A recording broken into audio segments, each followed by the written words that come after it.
Conor McGregor absolutely shocked the world over the course of the weekend because he was in the ring for seconds, mere seconds, in his return to the ring. The second kick he even tried looks like he blew out his knee. It's created all sorts of conspiracy theories about whether or not he was actually healthy when he entered the ring, whether or not he was hurt when he got into the ring. I don't know, Caroline, what do we make of the McGregor re-entrance into the ring? Underwhelming. And I think a sign that it's time for Conor McGregor to just go away. Hang it up. You're done. There was a time where Conor McGregor garnered audiences of like 3 million in pay-per-view. That is astronomical. There was a time where Conor McGregor was bigger than the sport itself. There was a time where Conor McGregor was captivating audiences globally. That time has passed. He turns 38 years old tomorrow, and I will not be wishing him a happy birthday. In fact, I hope he has a really sucky birthday. I'm sure he will.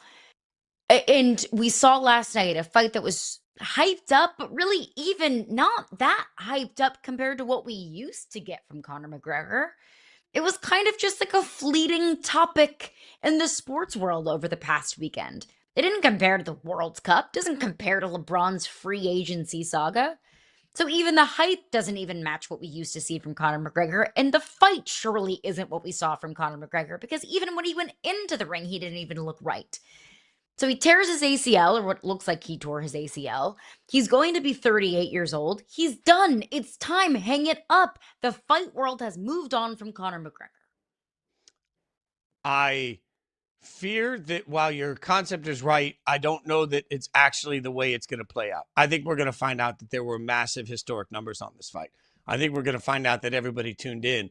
And the hardest part about this is that when you have a fight that lasts 5 seconds, blew out his knee in the opening 5 seconds against Holloway, right? So when you have a fight that was that, and now has turned into conspiracy theories of whether or not he was actually injured. There's slow-mo replays everywhere of him walking into the ring and trying to figure out if he was being ginger with that leg coming into it. Was he treating it tenderly? Everybody's over analyzing portions of this. It's created conversation about what UFC did or didn't know. It's created conversation about what McGregor's camp did or didn't know. When you are now embroiled in controversy, when yet again your name is less about the greatness that at one point you had in the octagon, and now instead your name is around controversy, I just wonder how a cynical world will view something that is easy to view cynically. Conor McGregor didn't even get the chance to get his ass kicked. I think there are plenty of people that watched that fight hoping they were going to see Conor McGregor go down, but also the vast majority of the money was on Conor McGregor. So now you have a situation where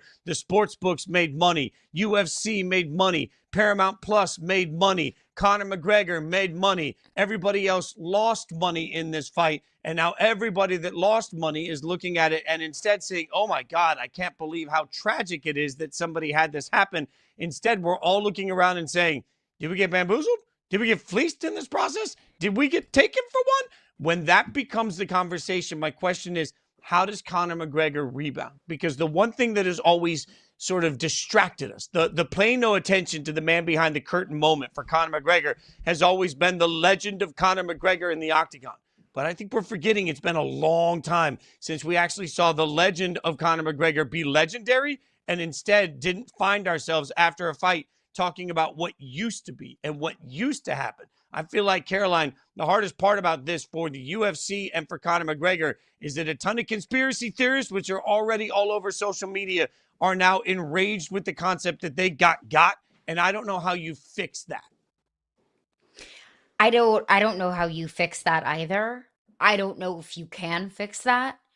I don't think the global phenomenon, the persona, the brand of Conor McGregor is going anywhere, because I don't think that that just goes away overnight. I still think that Conor McGregor's name and his brand carries a lot of weight. But from a fight perspective, nobody wants to watch that. Nobody wants to spend money on that. I mean, you could have, people did upload the entirety of the fight in a 60-second clip on Twitter. And that involves the walk ins and that involves some of the post fight commentary. That's not good for the brand. And while I do think Conor McGregor, who he is, the persona, is good for UFC, fights like that just simply aren't. But here we are talking about it on a Monday morning and what was a really fun and exciting and jam packed sports weekend. Because that's what Conor McGregor does, whether I like it, whether you like it or not. Yes, his name still carries weight, but when it comes to the actual fight, when it comes to the actual product that people are spending money on, he's a shell of what he used to bring for this sport. His greatness created a spectacle. Unfortunately, no greatness is left, only the spectacle is. And that is never a solid foundation for the future for an athlete or for the sport that they represent.